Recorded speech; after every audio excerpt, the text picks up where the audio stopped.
बोलिए विष्णु भगवान की जय। समस्त भारत के प्रिय देशवासियों,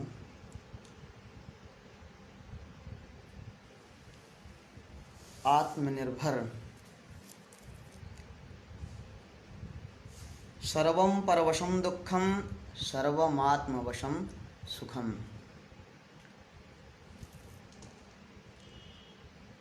पराधीन सपने हूँ सुख नाही। हम सभी लोग परमात्मा के अधीन रहें और अपने आत्म कल्याण के लिए वही जो सुख का मार्ग है, आत्म को जाने, भगवान को जाने, भगवान के नाम स्मरण करें।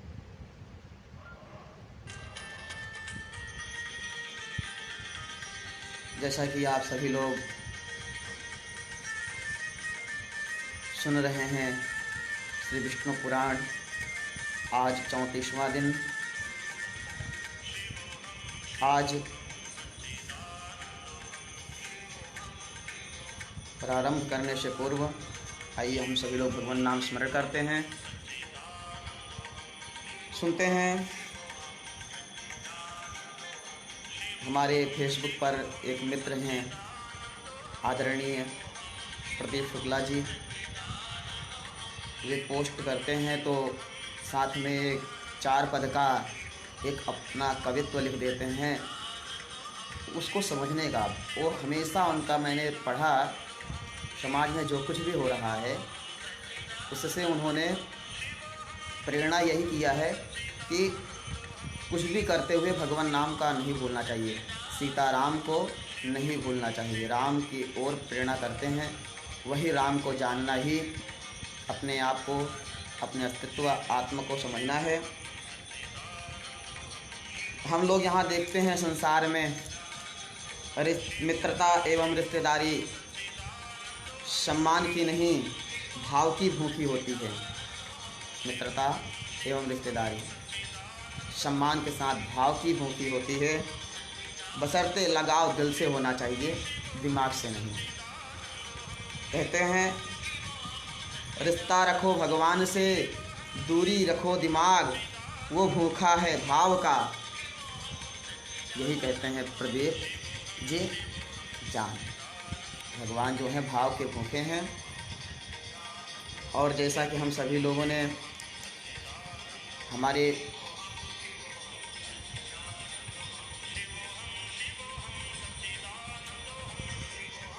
सम्मानी लोग बताते हैं कि गुरु के बिना सब कुछ अधूरा है, गुरु होना आवश्यक है। गुरु की कृपा से ही हम लोग जब सुनते हैं, समाज में देखते हैं, जानते हैं, जब उनमें श्रद्धा होगी तभी हम गुरु को सुनेंगे और वह जो कहेंगे तो उसको मानेंगे। शास्त्र को पढ़ने के लिए अनुबंध चतुष्टय होना आवश्यक है। अब अनुबंध चतुष्टय क्या है और साधन चतुष्टय क्या है, इसको हम सभी लोग कभी समझेंगे। आइए आज हम सब लोग शुरुआत करने से पूर्व सर्वम परवशम दुखम सर्वमात्मवशम सुखम, इस आत्मनिर्भर वचन से प्रारंभ करते हैं। Everything that is in other control is painful, all that is in self control is happiness. अर्थात जो सब अन्यों के वश में होता है वह दुख है, दूसरे के वश में जो रहता है वही दुख है। जो स्वतंत्र है कौन?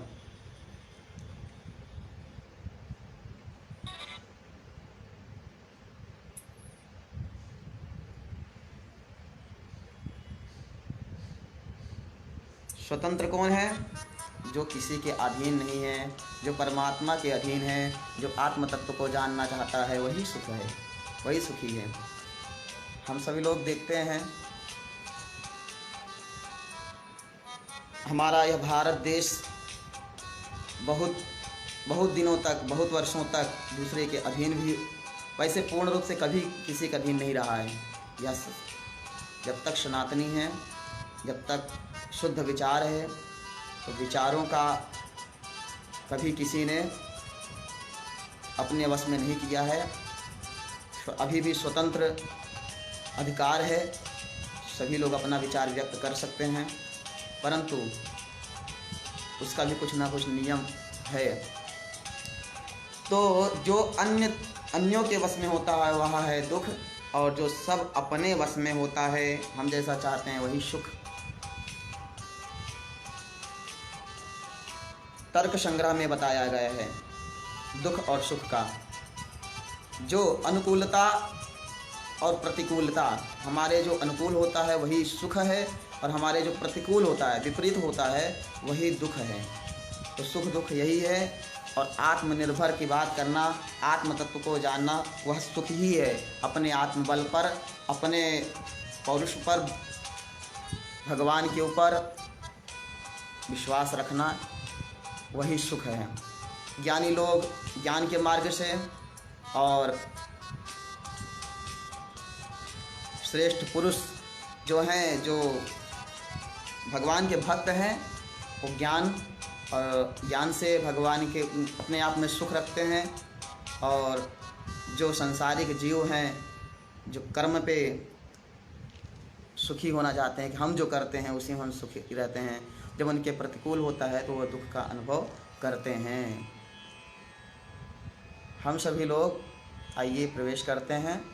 आज चतुर्थ अंश समाप्ति की ओर है। आज कलयुग के वंशों का वर्णन, कलयुग में राजाओं का वंशों का वर्णन सुनेंगे।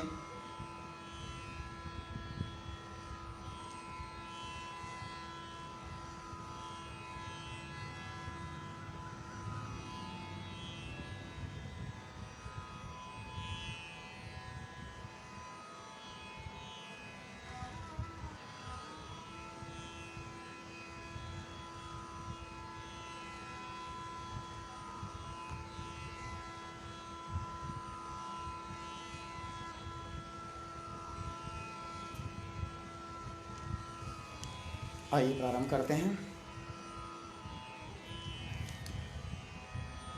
ओम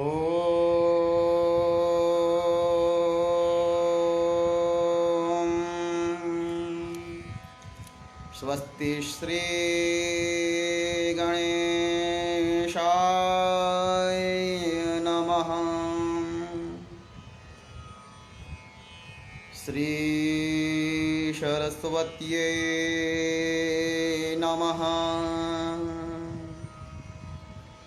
श्री वेद पुरुषाय नमः। श्री गुरुभ्यो नमः। श्रीमन्नारायणाय नमः। श्रीमाता पितृचरणकमलेभ्यो नमः। हरिः ओम्। वागीशाद्याः सुमनसः सर्वार्थानामुपक्रमे यं नत्वा कृतकृत्या स्युः तं नमामि गजाननम्। शशंखचक्रं सकिरीटकुण्डलं सपीतवस्त्रं शिरसिरुहे क्षणं सहारवक्षस्थलकौस्तुभस्त्रियं नमामि विष्णुं शिरसा चतुर्भुजम्। शान्ताकारं भुजगशयनं पद्मनाभं सुरेशं विश्वाधारं गगनसदृशं मेघवर्णं शुभांगं लक्ष्मीकान्तं कमलनयनं योगिभिर्ध्यानगम्यं वन्दे विष्णुं भवभयहरं सर्वलोकैकनाथम्।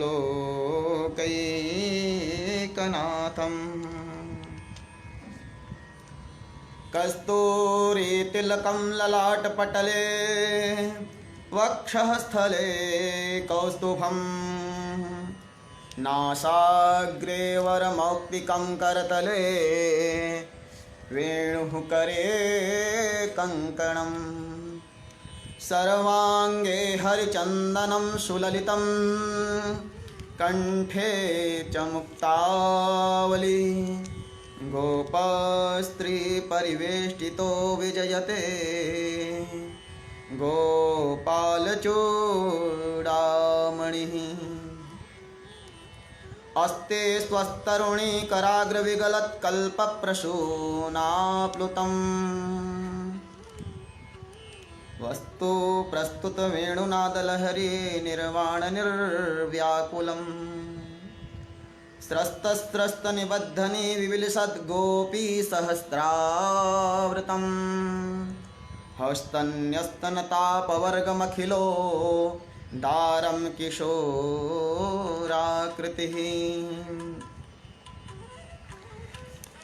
नौमीढ्यते भ्रवपुषे तडिदम्बराय गुञ्जावतं सपरिपिच्छलषन्मुखाय वस्न्यास्त्रजे कवल्वेत्रविषाणवेणो लक्ष्मस्त्रिये मृदुपते पशुपाङ्गजाय बर्हापीडं नटवरवपुः कर्णयोः कर्णिकारं बिभ्रद्वासः कनककपिशं वैजयन्तीं च मालां रन्ध्रान् वेणोरधरसुधया पूरयन् गोपवृन्दैः बृन्दारण्यं स्वपदरमणं प्राविशद्गीतकीर्तिः ब्रह्मानन्दं परमसुखदं केवलं ज्ञानमूर्तिं द्वन्द्वातीतं गगनसदृशं तत्त्वमस्यादिलक्ष्यम् एकं नित्यं विमलमचलं सर्वधी साक्षिभूतं भावातीतं त्रिगुणरहितं सद्गुरुं तं नमामि अखण्डमण्डलाकारं व्याप्तं येन चराचरं तत्पदं दर्शितं येन तस्मै श्रीगुरुवे नमः। श्रीगुरुभ्यो नमः। श्रीपरमगुरुभ्यो नमः। श्रीपरमेष्ठिगुरुभ्यो नमः। मातापितृचरणकमलेभ्यो नमो नमः। नमः पार्वती पतये हर हर हर महादेव। बोलिए कृष्ण कन्हैया लाल की जय। श्री सियावर रामचंद्र भगवान की जय। पवन सुत हनुमान की जय। गंगा मैया की जय। नर्मदा मैया की जय।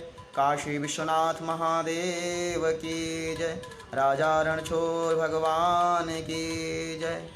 द्वारिकाधीश की जय। चारों धाम की जय। सब तीर्थों की जय। सब संतन की जय। सब भक्तन की जय।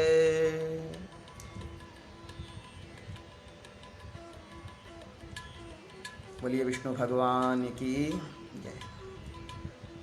फेसबुक के माध्यम से सुन रहे प्रिय साथियों, मित्रों, बंधुओं, माताओं एवं बहनों, आचार्यगण, विद्वद् वृंद, संतजन, समस्त भारत देशीय देश विदेश यत्र तत्र सभी धर्मानुरागियों, हम सभी लोग विष्णु पुराण में चतुर्थ अंश को सुन रहे थे। आज 21वें अध्याय में प्रवेश करते हैं। इसमें भविष्य में होने वाले राजाओं का वर्णन अब आता है। कल हम सभी लोगों ने कुरुवंश तक सुना। द्रुयुवंश जो वैवस्वत मनु से भगवान राम तक और भगवान कृष्णचंद्र तक,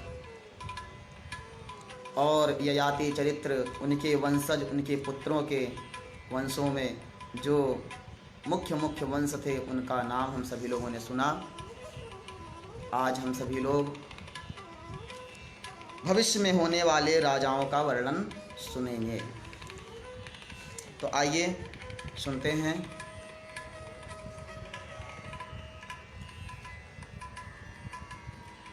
श्री पराशर जी बोले, अब मैं भविष्य में होने वाले राजाओं का वर्णन करता हूँ।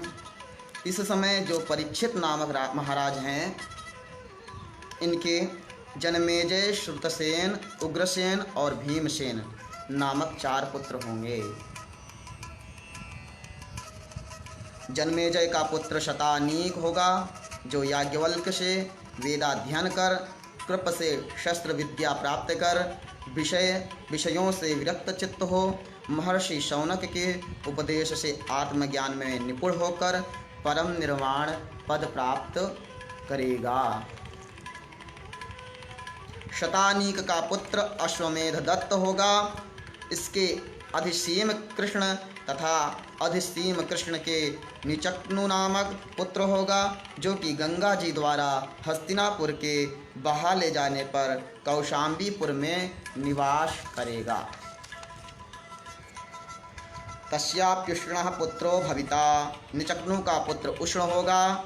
उष्ण का विचित्ररथ, विचित्ररथ का शुचिरथ, शुचिरथ का वृष्णिमान, वृष्णिमान का सुषेण, सुषेण का सुनीत, सुनीत का नृप, नृप का चक्षु, चक्षु का सुखावल, सुखावल का पारिप्लव, पारिप्लव का सुनय, सुनय का मेधावी, मेधावी का रिपुंजय, रिपुंजय का मृदु, मृदु का तिग्म, तिग्मा बृहद्रथ, बृहद्रथ का वसुदान, वसुदान का दूसरा शतानीक और शतानीक का उदयवन, और उदयवन का अहीनर, अहीन का नर का दंडपाणी, दंडपाणी का निर्मित्र तथा निर्मित्र का पुत्र क्षेमक होगा। यह भविष्य में होने वाले राजाओं के वंशों का वर्णन है। इस विषय में यह श्लोक प्रसिद्ध है। ब्रह्मक्षत्रस्य यो निर्वंशो राजर्षि सत्कृतः, क्षेमकं प्राप्य राजानं संस्थानं प्राप्स्यते कलौ। जो वंश ब्राह्मण और क्षत्रियों की उत्पत्ति का कारण रूप है तथा नाना राजर्षियों से सभाजित है, वह कलयुग में राजा क्षेम के उत्पन्न होने पर समाप्त हो जाएगा।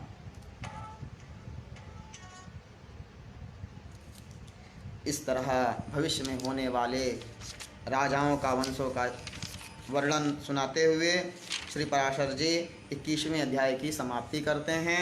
इति श्री विष्णु पुराणे चतुर्थे अंशे एकविंशोऽध्यायः श्री नारायणार्पणमस्तु। बोलिए विष्णु भगवान की जय। अब 22वें अध्याय में जो भविष्य में होने वाले इक्ष्वाकु वंशीय राजाओं का राजा हुए या होंगे, इक्ष्वाकु वंशीय फिर कलयुग के समाप्त होने के बाद फिर से यह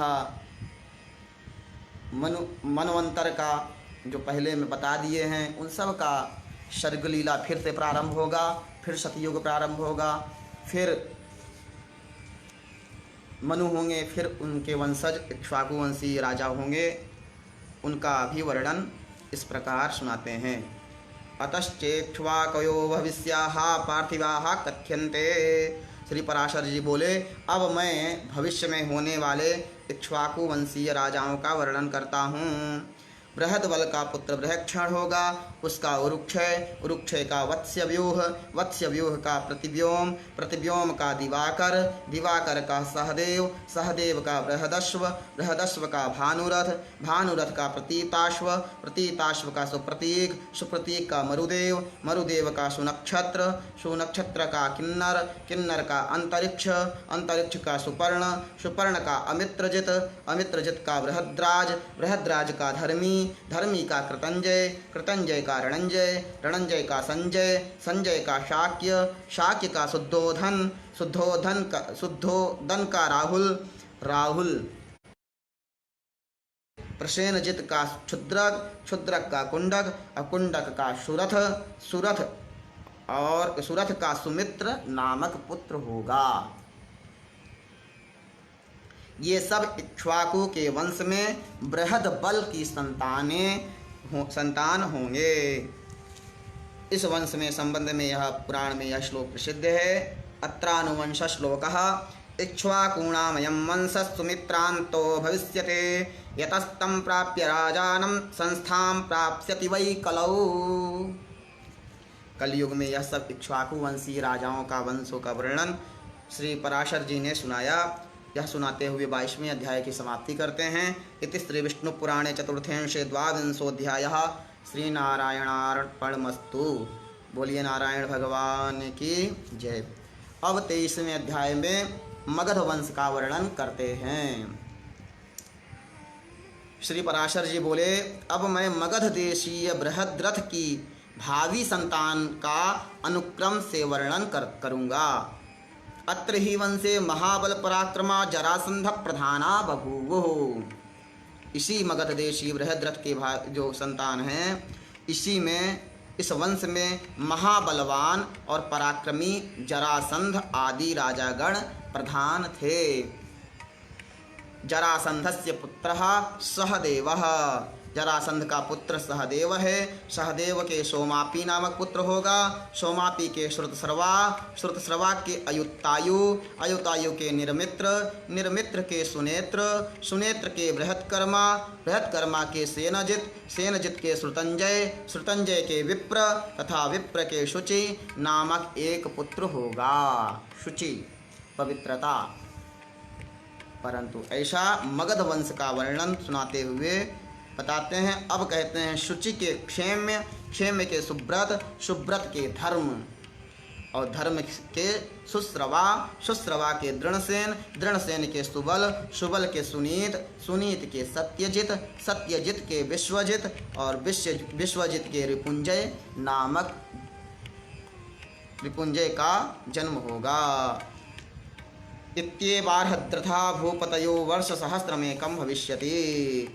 इस प्रकार से बृहद्रथ वंशीय राजागण 1000 वर्ष पर्यंत मगध में शासन करेंगे। ये सब मगध वंश का वर्णन श्री पराशर जी सुनाते हुए 23वां अध्याय की समाप्ति करते हैं। इति श्री विष्णु पुराणे चतुर्थेंशे 23वाध्यायः।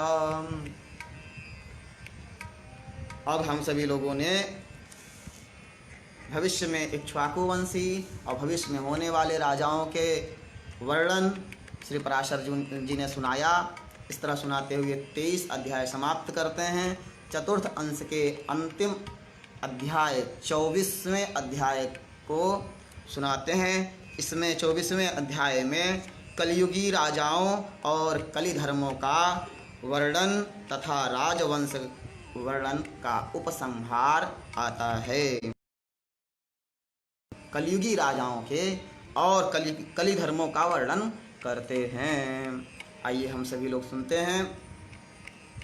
कलयुग में जैसा देखने को मिल रहा है, ऐसे ही बहुत से राजा हुए हैं जिनका वर्णन हुआ है और जिनके नाम हैं वो साक्षात धर्म, जिनके नाम हैं धर्मस्वरूप और शुचि। सभी के राजाओं के नाम आए, वह नाम अलौकिक हैं। इस संसार में एक सामान्य राजा समझ करके उनका वर्णन पुराणों में नहीं है। सामान्य हम लोग अपने बुद्धि से किसी को राजा, किसी को महाराजा समझते हैं। वास्तव में जिनका जो नाम है वह अलौकिक है, नाम ही कल्याणकारी है। इसलिए भगवान राम, इन्हीं वंशों में राम हुए, इन्हीं वंशों में भगवान कृष्ण हुए, इन्हीं वंशों में भगवान परशुराम हुए और इन्हीं के वंशों में राजा सगर, नहुस और न जाने कितने महान महान दिव्य भगवान के स्वरूप और साक्षात पराशर जी, वेदव्यास जी और शुकदेव मुनि सब जो पुराणों में वर्णन करते हैं, जो पुराणों का विस्तार करते हैं, उसके पूर्व उनके पिताजी संक्षेप में सुनाते हैं। आगे चल करके हम मनुष्यों का कल्याण किस तरह हो उसको विस्तार से अध्यात्म दृष्टि से हम लोग सुनते हैं और अपनी बुद्धि समझने का प्रयास करते हैं कि पुराण क्या कहते हैं। उन राजाओं के वंशों को सुनने से हमारे तो पाप कटेंगे ही, साथ में हमको समझने की उनके नामों को, उनके नाम के अध्यात्म विषयों को समझने से हमारा ज्ञान वर्धन होगा। शौभरी भगवान हुए, इस तरह अभी तक राजवंशों का, सनातन राजवंश जो पुराणों में लिखे थे, लगभग कई बार कई नाम आए। हम लोग भारत देश में हैं तो भारत देश का नाम जो पड़ा है वह राजाओं के कारण पड़ा है। अमुक स्थान पर देखने को मिलता है कि यह विशाल विश्व जो भगवान के नाम से ही था, आज के लोगों ने अपने अपने नामों से भी उसको रखा। ग्रामीण क्षेत्र, अलग अलग गांव को भी अपने नाम से कर दिया, परंतु वह सारे नाम यदि वैदिक हैं, अचंभित नाम जिनका कोई अर्थ नहीं है, जिनका कोई मतलब नहीं है, ऐसे नाम भी सुनने को मिलते हैं। ग्राम, नगर, यहाँ तक तो आज इस सोशल दुनिया में आज लोग बहुत सारे नाम ऐसे रख देते हैं। व्हाट्सअप नगर, फेसबुक ग्राम, अभी तो लोग इस दुनिया में कुछ भी कर सकते हैं। ये सब इसी दुनिया में लोग जी रहे हैं और इसी दुनिया में लोग एक दूसरे से दूर बैठे देख रहे हैं, सुन रहे हैं।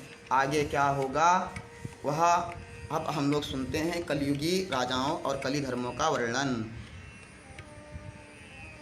श्री पराशर जी बोले, बृहद्रथ वंश का रिपुंजय नामक जो अंतिम राजा होगा उसका शुनिक नामक एक मंत्री होगा। शुनिक, वह शुनिको नाम भविष्यति। किसका? शुनिक नामक जो एक मंत्री होगा। अंतिम राजा कौन होंगे? रिपुंजय। अब राजाओं का वंशज गया, अब आ गया है आज के राजनीतिकों का। और वह राजनीतिक मतलब ऐसी नीति, ऐसी बुद्धि लगाते हैं जिससे मेरा राज चले, राज नष्ट न हो। परंतु पहले ऋषि मुनि आशीर्वाद दे देते थे और वह तपस्या से हजार वर्ष नहीं मरते थे, हजार वर्ष तक राज करते थे। और आज के समय में ऐसे कई बार कथा सुनने को मिलता है। राजा जनक थे, 12 वर्ष तक अकाल पड़ गया और राजा स्वयं प्रजा के लिए खेती करते थे, हल चलाते थे, जहाँ से माता सीता उत्पन्न हुई, आप सब लोग जानते हैं। तो आज के समय में 12 वर्ष क्या, एक वर्ष भी अकाल पड़ जाएगा, हाहाकार मच जाएगा।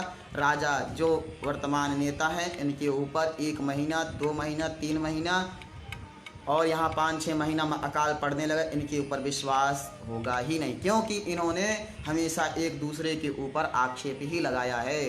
अपने आप को सत्य साबित करने के लिए दूसरे को भला बुरा गलत ही कहा है। तो जो विपक्ष में रहते हैं उनको वे गलत हैं, उन्होंने क्या क्या गलती की है, गलत दिखाया और स्वयं को सही साबित करने के लिए तो कहीं न कहीं वे सभी भी वैसे ही गलती करते हैं। जैसे कहते हैं एक सिक्के के 2 पहलू, दोनों एक जैसे ही हैं। हम लोग सुन रहे हैं कि मंत्री होंगे अंतिम राजा, बृहद्रथ वंश का रिपुंजय नामक राजा, उसका मंत्री शुनिक था। वह अपने स्वामी रिपुंजय को मारकर अपने पुत्र प्रद्योत का राज्याभिषेक कर दिया। देखिए, अभी तक ऐसा नहीं सुनने को मिला था कि जितने राजा थे स्वेच्छा से और योग्यता से किसी न किसी को सौंप देते थे। कई राजा होते थे, कई पुत्र होते थे राजाओं के, उनमें से जो पुत्र योग्य होता था, जिसका नाम पुराणों में लिखा गया कि उनमें से उनके वंशों का एक वंश बन गया। परंतु अब कलयुग में प्रारंभ में ही जो मंत्री था उसने अपने राजा रिपुंजय को मार दिया, मार करके अपने पुत्र प्रद्योत का राज्याभिषेक करेगा। यानी पुराण प्राचीन है, इसलिए अब भविष्य में बता रहे हैं। उसका पुत्र बलाक होगा, बलाक का विशाख युग का जनक का नंदिवर्धन तथा नंदिवर्धन का पुत्र नंदी होगा। ये 5 प्रद्योत वंशीय नृपतिगण 148 वर्ष पृथ्वी का पालन करेंगे। नंदी का पुत्र शिशुनाभ होगा, शिशुनाभ का काकवर्ण और काकवर्ण का क्षेमधर्मा का क्षतौजा, क्षतौजा का विदिशार, विदिशार का अजातशत्रु, अजातशत्रु का अर्भक, अर्भक का उदयन, उदयन का नंदिवर्धन और नंदिवर्धन का पुत्र महानंदी होगा। ये शिशुनाभ वंशीय नृपतिगण 362 वर्ष पृथ्वी का शासन करेंगे। महानंदी के शूद्रा के गर्भ से उत्पन्न महापद्म नामक नंद दूसरे परशुराम के समान संपूर्ण क्षत्रियों का नाश करने वाला होगा। नंद नामक, तब से शूद्र जातीय राजा राज्य करेंगे। राजा महापद्म संपूर्ण पृथ्वी का एकच्छत्र और अनुलंघित राज्य शासन करेगा।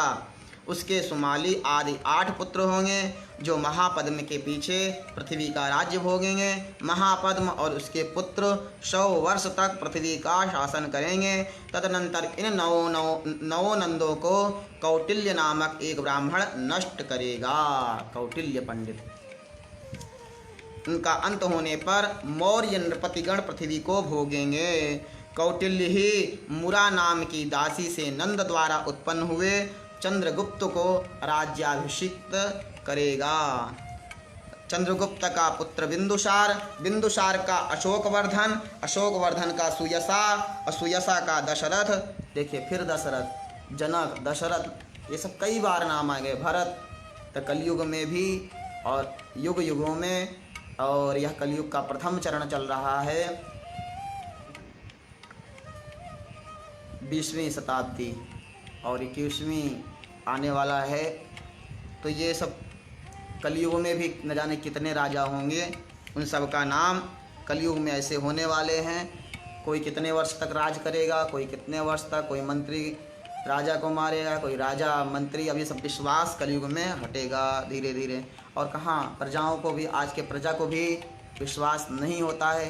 पूरे प्रजा को कभी विश्वास नहीं हो सकता है, चाहे कलिक कहें चाहे वो अपना। खैर वे सब तो लोग वहाँ बैठे बैठे प्रयास करते हैं सबका साथ सबका विकास और सब हमारे अनुसार चले। प्रयास तो करते हैं लेकिन कैसे कर पाते हैं। कहीं न कहीं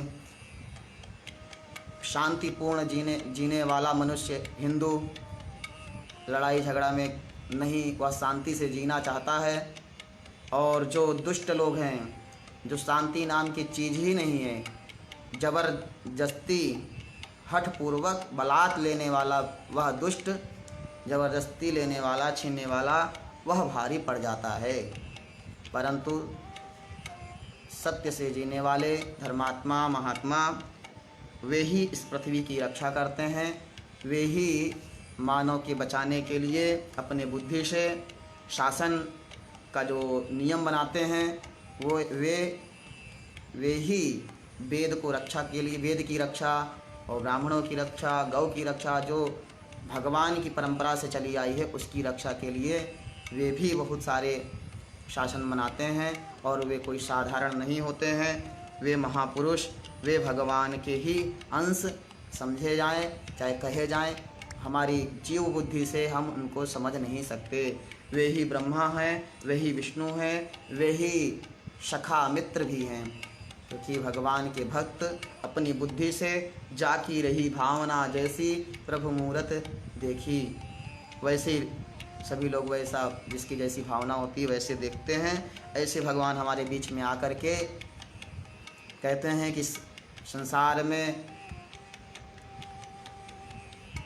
समय समय पर दिव्य महात्माओं ने, दिव्य भगवान के गुरु जो हुए सभी लोग वे सब दिव्य थे। और आज भी दिव्य दिव्य महात्मा लोग इस कलयुग में भी हैं। जब जब अंत होगा तो वे ही रक्षा करेंगे। उन्हीं के शरण में जाने से, जब तक गुरु के शरण में राजा नहीं जाएगा, अहंकार में रहेगा, तब तक तो ऐसे फैलता ही रहेगा। जैसे राजनीति करना होता है तो राजनीतिक विशेषज्ञ के पास उसकी सलाह लेते हैं वे लोग, इसका विश्लेषण करवाते हैं और वे लोग सब विश्लेषण करके बताते हैं ऐसे ऐसे करिए, सलाह भी देते हैं, सुझाव भी देते हैं और वैसे प्रायः किया भी जाता होगा। हम तो अपनी छोटी बुद्धि से ज़्यादा क्या कहें। जैसे देख रहे हैं समाज में, और न चाहते हुए भी कभी कभी अनायास ही शब्द निकल जाते हैं, और जब बोलना शुरू करेंगे तभी निकलेगा, नहीं बोलेंगे तो मौन होकर के देखता रहता है। कितने अनर्थ हुए हैं जिसका परिणाम कोरोना के रूप में वे सभी भोग रहे हैं जिन्होंने मौन होकर के देखा था, जानते थे, बोले नहीं। जब मंदिरों के ऊपर क्षति प्रहार हुआ तो बहुत से लोगों ने विकास का नाम करके कि अच्छा कर रहे हैं। कहाँ का अच्छा? वह विकास किस काम के आएगा? जब भूखे मरेंगे या अतिवृष्टि होगी, बाढ़ आएगा, तो आपको सुरक्षा, तो वह विकास, कैसा विकास आपको रक्षा करेगा? कहते हैं कि यह भारत भूमि जो है, यह हमारा देश धार्मिक से भरा पड़ा है। धर्म का एक अर्थ लोग बताते हैं धारयति इति धर्मः, जो धारण करने योग्य है। तो जो हिंदू, मुस्लिम, सिख, ईसाई सभी लोगों के पास कुछ न कुछ ऐसा चीज़ होगा ही, लेकिन ये सब लोग वेद से ही लेकर के अपना अलग निकाल करके फिर भी उनके पास भी कुछ न कुछ धारण करने, लोगों ने जैसा धारण किया वैसे वो अपना अपना धर्म बना लिए, मान लिए। तो हम लोग सुन रहे हैं कि कलयुग में राजाओं के वर्णन 362 वर्ष पृथ्वी का शासन करने वाले शिशुनाभ वंशी नृपतिगण करेंगे, और कलयुग में सब जो चल रहा है या आगे होगा, ये सब कुछ समय के लिए हैं। कौन हैं, कैसे हैं, यदि बुद्धि लगाया जाए, समझा जाए तो कहीं न कहीं उनके लक्षण मिलते हैं। एक घर में एक माता पिता के 4 पुत्र हैं। उसने रामायण की पद्धति से उनके माता पिता यदि जिए हैं तो उनके परिवार में वह संस्कार अवश्य होगा कि उनका पुत्र राम जैसे संस्कार लेकर के अपने माता पिता का चरण वंदन करता होगा। यदि वह संस्कार एक तो ऐसा उसने जिया है तो उसके माता पिता ने जिया है, और वैसे ही संस्कार यदि दिया है, तो यदि माता पिता ने अपने पुत्र का संस्कार बड़े किसी अंग्रेजी या कहीं देश विदेश लंदन में पढ़ाने के लिए भेजा है, तो वहाँ का संस्कार उसको आ ही जाएगा। अंग्रेजी का ज्ञान, उसको अंग्रेजी का ज्ञान तो होगा ही, परंतु वह भारतीय सभ्यता, भारतीय संस्कार जो हैं, संस्कृति है, वे उसको नहीं आएंगे जब तक उनके साथ उठना बैठना ऐसी पद्धति से नहीं जिएगा। तो हम लोग सुन रहे हैं कि महानंदी के शूद्रा के गर्भ से उत्पन्न महापद्म नामक नंद दूसरे परशुराम के समान संपूर्ण क्षत्रियों का नाश करने वाले होंगे। तब से शूद्र जाति राजा राज्य करेंगे। राजा महापद्म संपूर्ण पृथ्वी का एक छत्र और अनुलंघित राज्य शासन करेगा। उसके सुमाली आदि 8 पुत्र होंगे जो महापद्म के पीछे पृथ्वी का राज्य भोगेंगे। महापद्म और उसके पुत्र 100 वर्ष तक पृथ्वी का शासन करेंगे। तदनंतर इन 9 नंदों को कौटिल्य नामक एक ब्राह्मण नष्ट करेगा, और उनका अंत होने पर मौर्य नृपतिगण पृथ्वी को भोगेंगे। कौटिल्य ही मुरा नाम की दासी से नंद द्वारा उत्पन्न हुए चंद्रगुप्त का राज्याभिषिक्त करेगा।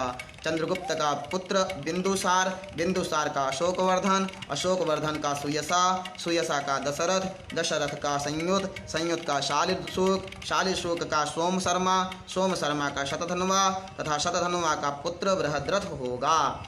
इस प्रकार 173 वर्ष तक ये 10 मौर्य वंशी राजा राज करेंगे। इनके अनंतर पृथ्वी में 10 शुंग वंशीय राजागण होंगे। उनमें पहला पुष्यमित्र नामक सेनापति अपने स्वामी को मारकर स्वयं राज्य करेगा। उसका पुत्र अग्निमित्र होगा। अग्निमित्र का पुत्र सुज्येष्ठ, सुज्येष्ठ का वसुमित्र, वसुमित्र का उदंक, उदंक का पुलिंदक, पुलिंदक का घोषवसु, घोषवसु का वज्रमित्र, वज्रमित्र का भागवत, और भगवान का पुत्र देवभूति होगा। भागवत और देवभूति, भागवत का पुत्र देवभूति होगा।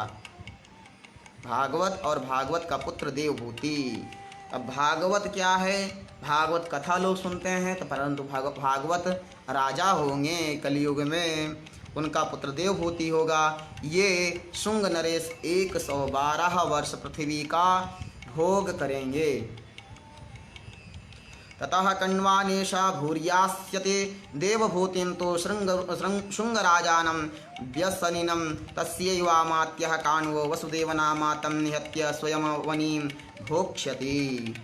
शुंगवंशीय, इसके अनंतर यह पृथ्वी कण्व भूपालों के अधिकार में चली जाएगी। कण्व मुनि भी हुए, कण्व राजा भी हुए।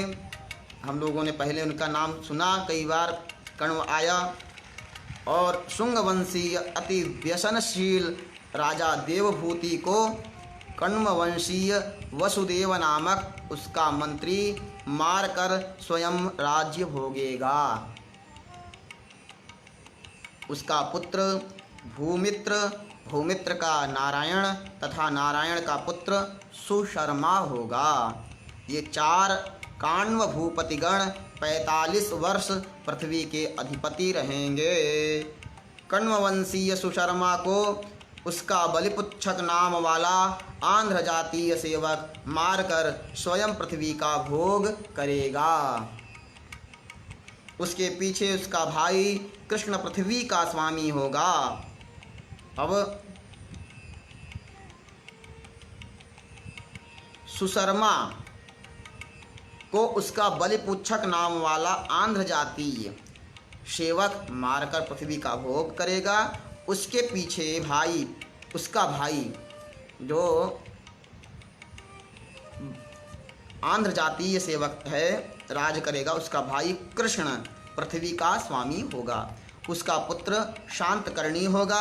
शांतकर्णी का पुत्र पूर्णोत्संग, पूर्णोत्संग का शातकर्णी, शातकर्णी का लंबोदर, लंबोदर का पिलक, पिलक का मेघस्वाति, मेघस्वाति का पटुमान, पटुमान का अरिष्टकर्मा, अरिष्टकर्मा का हलाहल, हलाहल का पललक, पललक का पुलिंदसेन, पुलिंदसेन का सुंदर, सुंदर का सातकर्णी, दूसरा सातकर्णी का शिवस्वाति, शिवस्वाति का गोमती पुत्र, गोमती पुत्र का अलिमान, अलिमान का शांतकर्णी और दूसरा शांतकर्णी का शिवश्रेत, शिवश्रेत का शिवस्कंध, शिवस्कंध का यज्ञश्री, यज्ञश्री का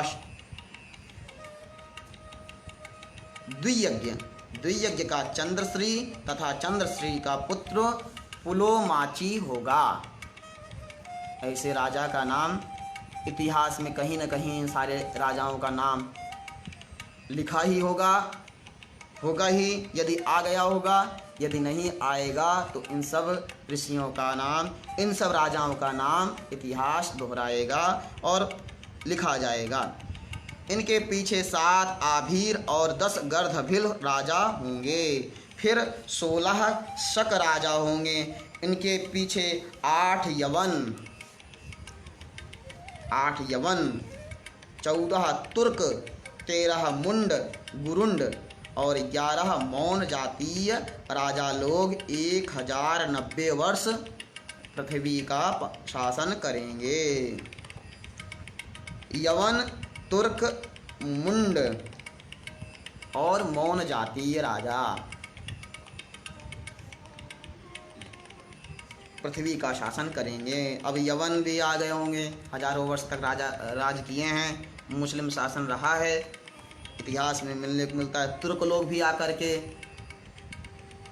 मंदिरों को तोड़ने वाला, उसका भी इतिहास आता ही है। और गुरु को ना मानने वाला मुंड, गुरुंड और मौन भी राजा करके राज करें हैं। सब 1090 वर्ष पृथ्वी का शासन करेंगे। ततश्च 11 भूपतयो अब्दशतानि त्रीणि पृथ्वीं भोक्ष्यन्ति। इनमें से भी 11 मौन राजा पृथ्वी को 300 वर्ष तक भोगेंगे। इनके उच्छिन्न होने पर कैंकिल नामक यवन जातीय अभिषेक रहित राजा होंगे। उनका वंशधर विंध्य शक्ति होगा। विंध्य शक्ति का पुत्र पुरंजय होगा। पुरंजय, फिर से पुरंजय का रामचंद्र, रामचंद्र का धर्मवर्मा, धर्मवर का वंग, वंग का नंदन तथा नंदन का पुत्र सुनंदी होगा। सुनंदी के नंद यशा, शुक्र और प्रवीर ये 3 भाई होंगे। ये सब 106 वर्ष राज्य करेंगे। इसके पीछे 13 इनके वंश के और 3 बाह्लिक राजा होंगे। उनके बाद 13 पुष्पमित्र और पटुमित्र आदि तथा 7 आंध्र मांडलिक भूपतिगण होंगे तथा 9 राजा क्रमशः कोसल देश में राज्य करेंगे। निषद देश के स्वामी भी ये ही होंगे। मगधायां तो विश्वस्फटिक संज्ञोन्यान्यवर्णान् करिष्यति।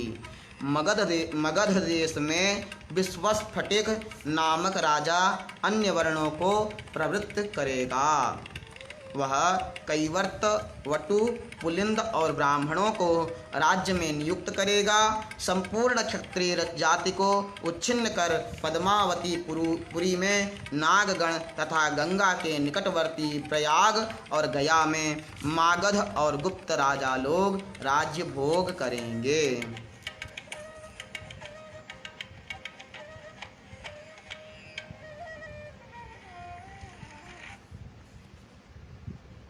कौशल, आंध्र, पुंड्र, ताम्रलिप्त और समुद्र तटवर्तिनी पुरी को देवरक्षित नामक एक राजा रक्षा करेगा।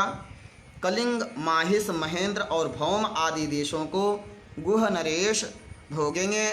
नैषध, नैमिषक और कालकोशक आदि जनपदों को मणिधान्यक वंशीय राजा भोगेंगे। त्रेई राज्य और मुशिक देशों पर कनक नामक राजा का राज्य होगा। सौराष्ट्र, अवंती, शूद्र, आभीर तथा नर्मदा तटवर्ती मरुभूमि पर व्रात्य, द्विज, आभीर और शूद्र आदि का आधिपत्य होगा। समुद्र तट, दावी कोरवी, चंद्रभागा और काश्मीर आदि देशों का व्रात्य, म्लेच्छ और शूद्र आदि राजागण भोग करेंगे।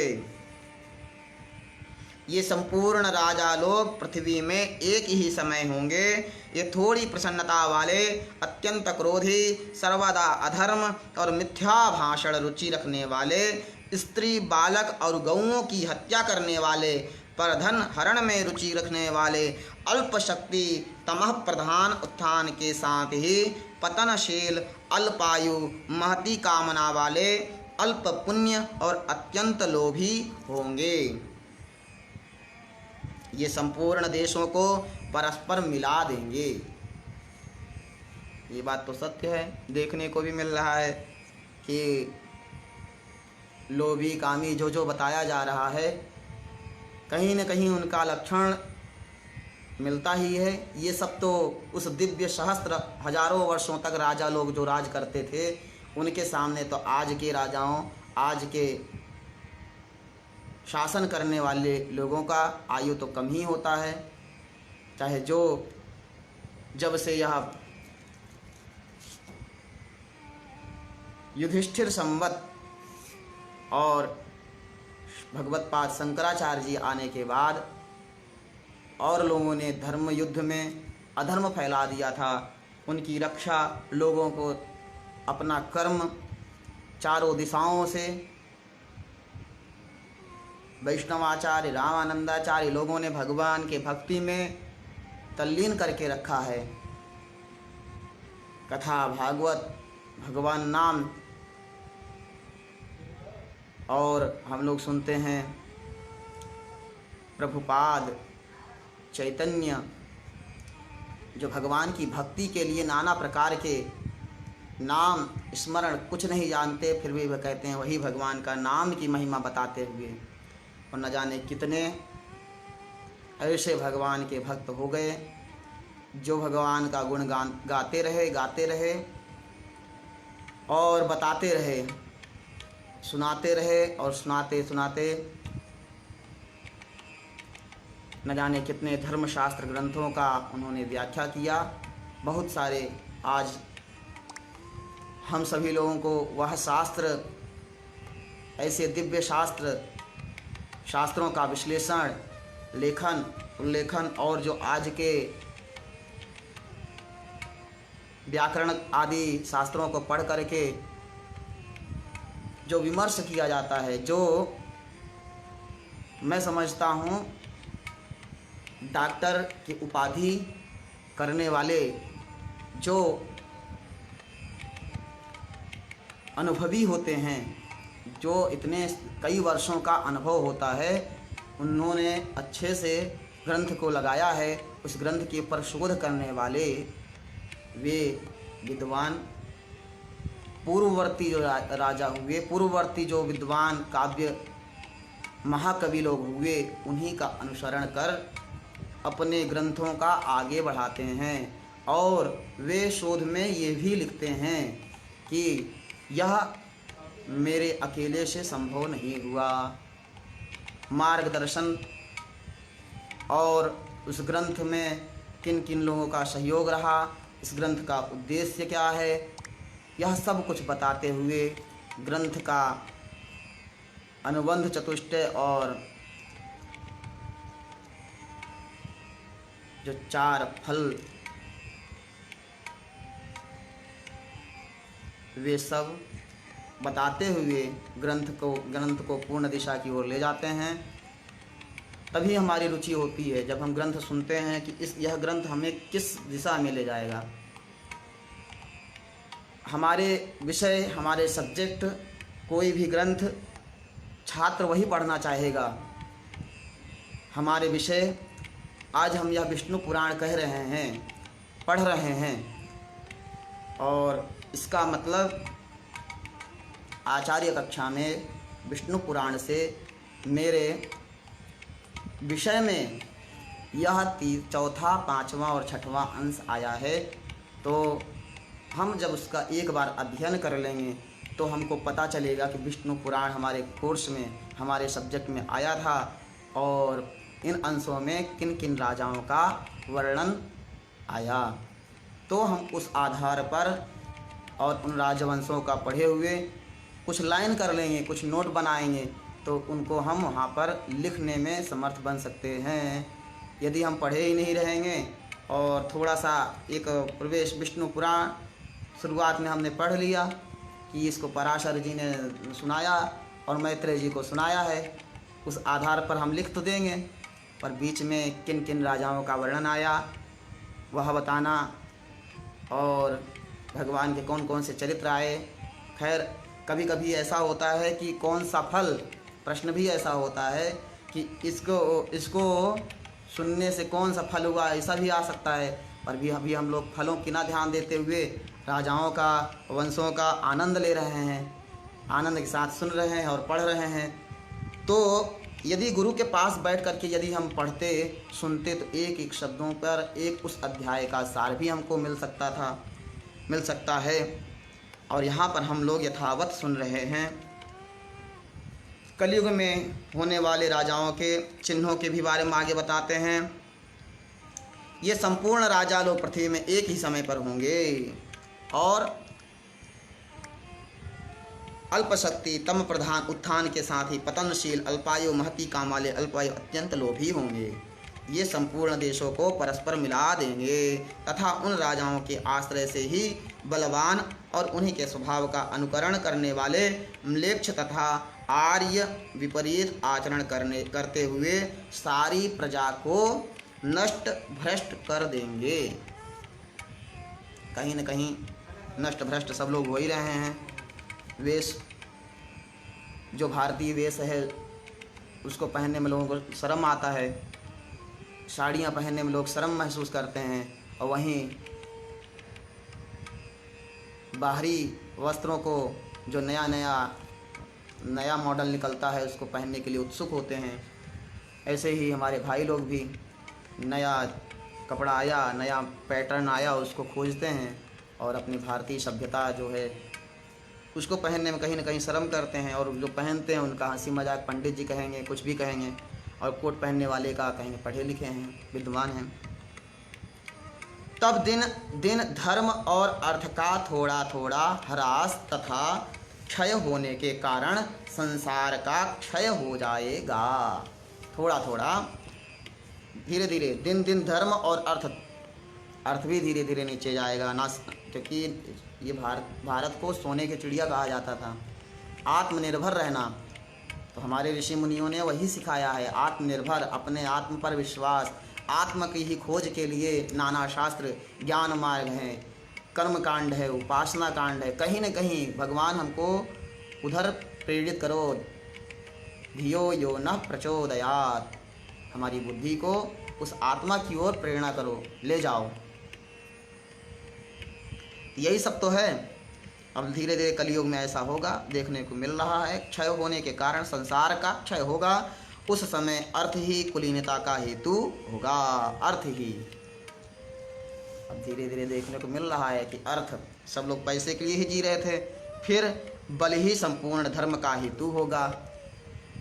जिसके पास जितना बल होगा वही धर्म, वही उतना बड़ा धर्म के लिए, जिस चीज़ में भी बल हो, बल का बड़ा महत्व है, धन का भी महत्व है, लेकिन धर्म अर्थ होने से अर्थ का भी महत्व है। अर्थ ही कुलीनता का हेतु होगा और धर्म, बल ही संपूर्ण धर्म का हेतु होगा। पारस्परिक रुचि की दाम्पत्य संबंधी की हेतु होगी। स्त्रीत्व ही उपभोग का हेतु होगा, अर्थात स्त्री की जाति कुल आदि का विचार ना होगा। और मिथ्या भाषण ही व्यवहार में सफलता प्राप्त करने का हेतु होगा।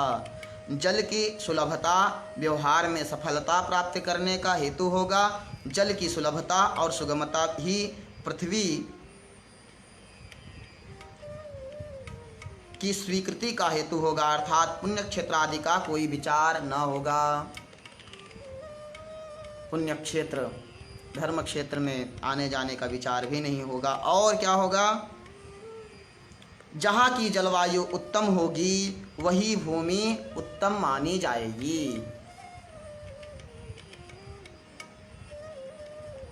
यज्ञोपवीत भी ब्राह्मणत्व का हेतु होगा। कहते हैं ना, अभी जो यज्ञोपवीत पहनता है, शिखा रखता है, चंदन लगाता है, वही ब्राह्मण है। जबकि द्विज के लिए, ब्राह्मण क्षत्रिय वैश्य के लिए परंपरा बताई गई, लेकिन अब यज्ञोपवीत पहनने वाला ब्राह्मणत्व का ही हेतु होगा।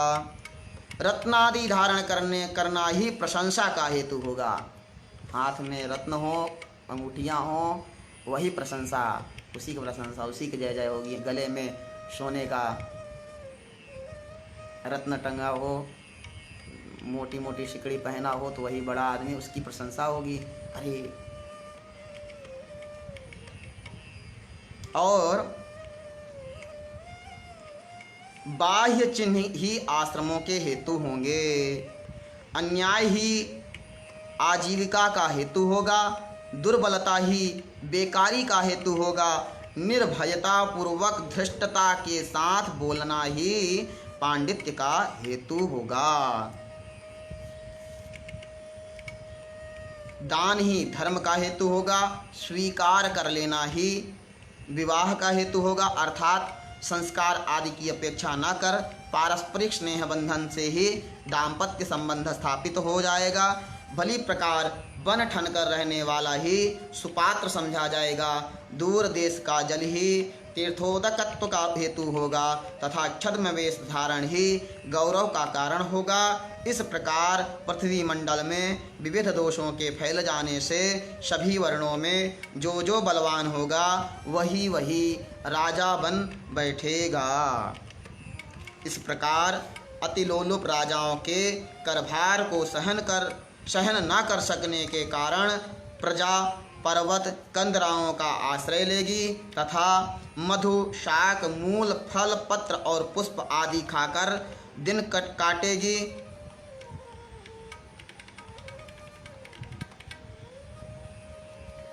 वृक्षों के पत्र और वल्कल ही उनके पहनने तथा ओढ़ने के कपड़े होंगे। अधिक संतानें होंगी। सब लोग शीत, वायु, घाम और वर्षा आदि के कष्ट सहेंगे। कोई भी 23 वर्ष तक जीवित ना रह सकेगा। अंतिम 23 वर्ष।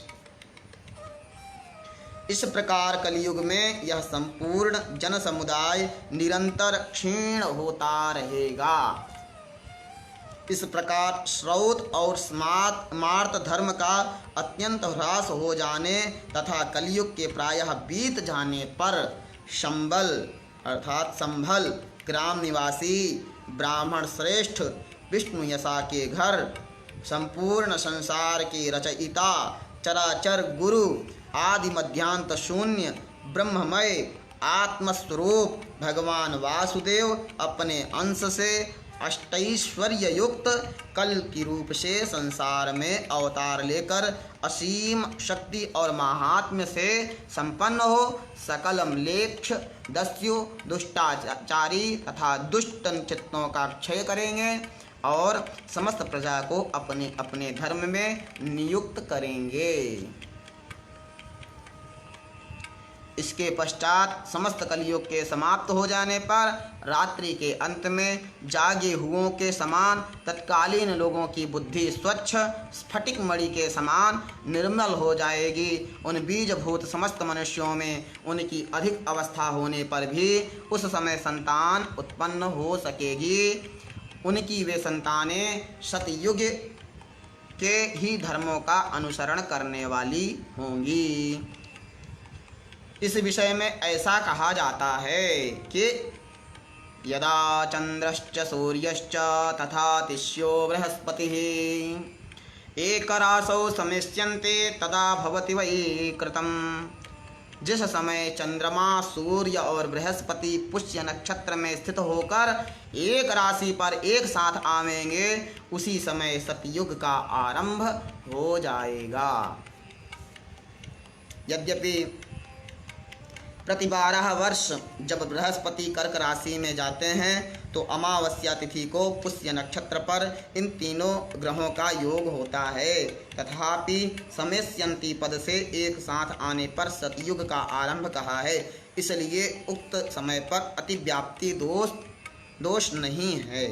व्याप्ति दोष अतिव्याप्ति ऐसा कहें तो ऐसा जब ग्रहण लगता है, जब अमावस्या कर्क राशि बृहस्पति कर्क राशि में जाते हैं या अमावस्या आदि तिथि आती है तो यह सब एकत्रित हो सकते हैं। उस समय कहें तो उस समय से सतयुग लगने लगे। हाँ, जहाँ ऐसे समय पर ही यज्ञ विधान करने के लिए कहा गया है, जब उत्तम अवस्था में राशि में कर्क और बृहस्पति आदि जब उत्तम राशि में होते हैं, उत्तरायण लगता है तो शुभ दान पुण्य यज्ञ ज्ञाति बढ़ते हैं, वही समय सतयुग का है। और जब सारे लोग झूठ कि जो बताए गए क्रोध इस सब में उलझे हुए हों तो वही समय कलयुग का ही चल रहा है। तो कलयुग में चारों युग हैं, सतयुग त्रेता द्वापर और कलयुग। ये चारों युग में भी 4 युग, हर युग में 4 युग होते रहते हैं, जिससे धर्म का भी धर्म अधर्म ये सब खेल भगवान का या जो लीला है, यह जगत है, इन सब में यह भगवान के द्वारा रचा हुआ माया है। हाँ, आगे हम लोग सुनते हैं, इस पर बाद में चर्चा करेंगे, क्योंकि सभी जानते हैं ब्रह्म सत्यम जगन मिथ्या। कई लोगों ने सब लोगों ने सुना है, लेकिन बताना, हर घर में कोई न कोई मरता है, कोई कोई जन्म लेता है। जब मरता है तब लोगों को लगता है कि एक दिन हम भी जाएंगे। यह मरना ही सत्य है, मृत्यु ही सत्य है, और मर करके फिर जी जाता है जो दूसरे रूप में, दूसरे अवस्था में, या पुत्र बन के या पुत्री बन करके, वह कौन है? जब मरना सत्य है तो जीना भी सत्य है।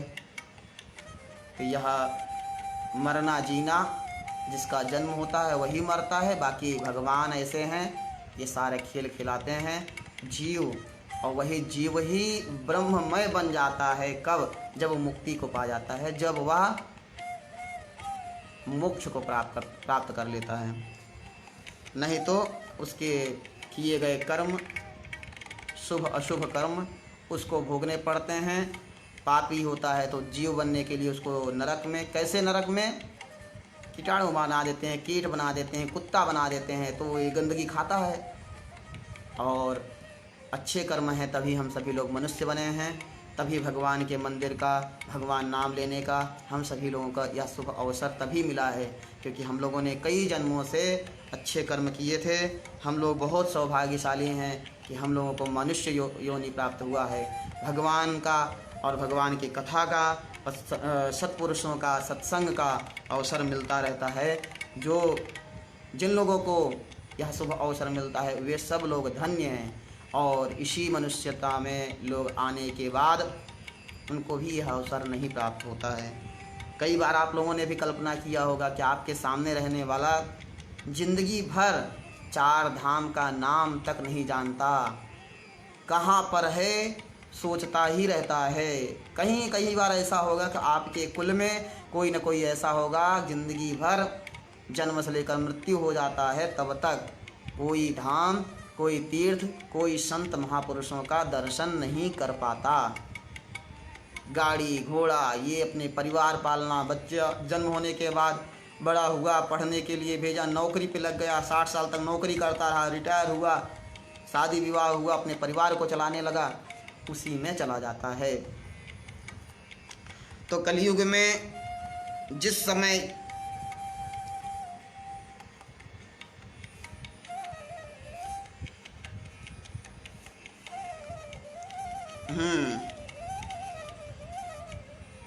जिस समय चंद्रमा, सूर्य, बृहस्पति पुष्य नक्षत्र में होकर एक राशि पर एक साथ आएंगे उस समय सतयुग का आरंभ होगा। हे मुनि श्रेष्ठ, तुमसे मैंने यह समस्त वंशों के भूत, भविष्यत और वर्तमान संपूर्ण राजाओं का वर्णन कर दिया। परीक्षित के जन्म से नंद के अभिषेक तक 1050 वर्ष का समय जानना चाहिए। सप्तऋषियों में से जो पुलस्त्य और क्रतु 2 नक्षत्र आकाश में पहले दिखाई देते हैं उनके बीच में रात्रि के जो समय है दक्षिणोत्तर रेखा पर उपदेश में स्थित अश्विनी आदि नक्षत्र हैं। उनमें से प्रत्येक नक्षत्र पर सप्तऋषिगण 100 वर्ष रहते हैं। हे द्विजोत्तम, परीक्षित के समय भी वे सप्तऋषिगण मघा नक्षत्र पर थे। उसी समय 1200 वर्ष प्रमाण वाला कलयुग आरंभ हुआ था। हे द्विज, जिस समय भगवान विष्णु के अंशावतार भगवान वासुदेव निज धाम को पधारे थे उसी समय पृथ्वी पर कलयुग का आगमन हुआ था। जब तक भगवान अपने चरण कमलों से इस पृथ्वी का स्पर्श करते रहे तब तक पृथ्वी से संसर्ग करने की कलयुग की हिम्मत न पड़ी। सनातन पुरुष भगवान विष्णु के अंशावतार श्री कृष्ण चंद्र के स्वर्गलोक पधारने पर भाइयों के सहित धर्मपुत्र महाराज युधिष्ठिर ने अपने राज्य को छोड़ दिया। कृष्णचंद्र के अंतर्धान हो जाने पर विपरीत लक्षणों को देखकर पांडवों ने परीक्षित को राज्य पद पर अभिषिक्त कर दिया। जिस समय ये सप्तऋषिगण पूर्वाषाढ़ा नक्षत्र पर जाएंगे उसी समय राजा नंद के सबसे कलयुग का प्रभाव पड़ेगा। जिस दिन भगवान कृष्णचंद्र परम धाम को गए थे उसी दिन कलयुग का उपस्थित हो गया था। अब तुम कलयुग की वर्ष संख्या सुनो। भगवान के जाने के बाद कलयुग आ जाता है और धर्मात्मा साक्षात इंद्र के रूप जब तक यहाँ कलयुग में इस पृथ्वी पर शासन कर रहे थे, भगवान के जाने के बाद वे भी सब चले गए। और बता रहे हैं द्विज, मानवीय वर्ष गणना के अनुसार कलयुग 3,60,000 वर्ष रहेगा। षष्टिश्चैव सहस्राणि भवस्यत्येव वै कलिः। इसके पश्चात 1200 दिव्य वर्ष पर्यंत कृतयुग रहेगा। हे द्विज श्रेष्ठ, प्रत्येक युग में हजारों ब्राह्मण, क्षत्रिय, वैश्य और शूद्र महात्मा गण हो गए हैं। उनके बहुत अधिक संख्या में होने से तथा समानता होने के कारण कुलों में पुनरुक्ति हो जाने के भय से मैंने उन सब के नाम नहीं बतलाए हैं। पूर्व में बहुत ब्राह्मण, क्षत्रिय, वैश्य, शूद्र बहुत लोग हो चुके हैं। पुरुवंशीय राजा देवापि तथा इक्ष्वाकु कुलोत्पन्न राजा पुरु ये दोनों अत्यंत योग बल संपन्न हैं और तालाब ग्राम में रहते हैं। सतयुग का आरंभ होने पर ये पुनः मर्त्यलोक में आकर क्षत्रिय कुल के प्रवर्तक होंगे। वे आगामी मनुवंश के बीज रूप हैं। सतयुग और त्रेता द्वापर इन तीनों युगों में इसी क्रम से मनुपुत्र पृथ्वी का भोग करते हैं। फिर कलयुग में उन्हीं में से कोई आगामी मनुसंतान के बीज रूप से स्थित रहते हैं, जिस प्रकार की आजकल देवापी और पुरु हैं। पुर ग्राम के स्वामी, पुरु के स्वामी, वे सब भगवान के मनु के आज भी हैं। बस हमारी बुद्धि का भेद है, हम उनको नहीं समझ सकते। इस प्रकार मैंने तुमसे संपूर्ण राजवंशों का यह संक्षिप्त वर्णन कर दिया। इनका पूर्णतया वर्णन तो 100 वर्षों में भी नहीं किया जा सकता। इस हेय शरीर के मोह से अंधे हुए तथा और भी ऐसे अनेक भूपतिगण हो गए हैं जिन्होंने इस पृथ्वी मंडल को अपना अपना माना है। यह पृथ्वी किस प्रकार अचल भाव से मेरे पुत्र की अथवा मेरे वंश की होगी, इसी चिंता में व्याकुल हुए इन सभी राजाओं का अंत हो गया। इसी चिंता में डूबे रहकर इन संपूर्ण राजाओं के पूर्वतरवर्ती राजा लोग चले गए और इसी में मग्न रहकर आगामी भूपतिगण भी मृत्यु मुख में चले जाएंगे। पूर्व में राज करने वाले ऐसे ऐसे राजा हुए हैं कि ये पृथ्वी मेरी है, यह देश मेरा है, यह पूरा विश्व, इसको मैं पूरा कैसे अपना बना लूं। इसी को लड़ते लड़ते कई लोग समझते हुए अपने ही हमारा ही कुल चले, हमारी ही परंपरा चले, ऐसा सोचते सोचते बहुत से लोग हो चुके हैं और बहुत से लोग ऐसा सोचते हैं। वे सब काल के मुँह में जाएंगे। इस प्रकार अपने को जीतने के लिए राजाओं को अथक उद्योग करते देखकर वसुंधरा शरतकालीन पुष्पों में रूप में मानो हंस रही है। हे मैत्रेय, अब तुम पृथ्वी के कहे हुए कुछ श्लोकों को सुनो। पूर्व काल में इन्हें असित मुनि ने धर्मध्वजी राजा जनक को सुनाया था। पृथिव्युवाच कथमेष नरेन्द्राणां मोहो बुद्धिमतामपि येन फेन सधर्माणो यति विश्वस्तचेतसः। पृथ्वी कहती है, अहो बुद्धिमान होते हुए भी इन राजाओं का यह कैसा मोह हो रहा है, जिसके कारण ये बुलबुले के समान क्षणस्थायी होते हुए भी अपने स्थिरता में इतना विश्वास रखते हैं। ये लोग प्रथम अपने को जीतते हैं और फिर अपने मंत्रियों को तथा इसके अनंतर ये क्रमशः अपने भृत्य, प्रवासी एवं शत्रुओं को भी जीतना चाहते हैं। इसी क्रम से हम समुद्र पर्यंत इस संपूर्ण पृथ्वी को जीत लेंगे। ऐसी बुद्धि से मोहित हुए ये लोग अपनी निकटवर्तिनी मृत्यु को नहीं देखते। यदि समुद्र से घिरा हुआ यह संपूर्ण भूमंडल अपने वश में हो ही जाए तो भी मनोजय की अपेक्षा इसका मूल्य ही क्या है। लोग भारत देश को बेचना भी चाहते हैं, देश को भी दूसरे हाथ में सौंप देना चाहते हैं। इसका पूरा राज पूरे पता नहीं क्या हासिल करना चाहते हैं कि ये मेरा है, कैसे इस कोने से लेकर पूरे कोने तक मेरा ही डंका बजे। ऐसा देख करके पृथ्वी हंसती है, कहती है अगर बेच भी दिए, कर भी दिए तो क्या इसकी कीमत होगी, मूल्य ही क्या है। क्योंकि मोक्ष तो मनोजय से ही प्राप्त होता है। इनका जब तक मन संतुष्ट नहीं है, मन ही बंधन में है, तो तब तक कैसे मोक्ष इनको प्राप्त हो सकता है। इस पूरे संसार में बंधने का कारण जो है वह मन ही तो है। कहते हैं मन एव मनुष्याणाम कारणम बंध मोक्षयोः बंधाय विषयासक्तम मुक्तैर निर्विषयम स्मृतम। मुक्ति के लिए और इस संसार में बंधने के लिए यह मन ही सबका कारण है। विषयों में हमारा मन इस सांसारिक वस्तुओं में लगा रहता है, तभी हम संसार में बंधे रहते हैं, तभी हमारा यह चक्र चलता रहता है। और